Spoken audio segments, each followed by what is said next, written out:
দর্শক, এই মুহূর্তে চরমনাইয়ের ফাল্গুন মাসের মাহফিলে অংশ নিতে এমবি অগ্রদূতে করে কুমিল্লার দাউদকান্দি থেকে কিন্তু একটি লঞ্চ চরমনাইয়ের ঘাটে এসে পৌঁছেছে।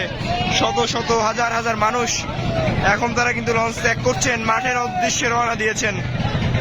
শত শত হাজার হাজার মানুষ দর্শক এই মুহূর্তে দেখতে পাচ্ছেন আপনারা চরমনাই সংবাদ, চরমনাই নিউজের ক্যামেরায় আপনারা দেখতে পাচ্ছেন। দর্শক, এই মুহূর্তে সরাসরি এমবি দাউদকান্দি থেকে সরাসরি যে লঞ্চটি এসেছে সেটা ফাইল ফুটেজ আপনাদের সাথে রয়েছে মিজুল হক সায়েম। ভিডিওগুলো বেশি বেশি শেয়ার করে দিবেন। সবাইকে অসংখ্য ধন্যবাদ। আল্লাহ হাফেজ।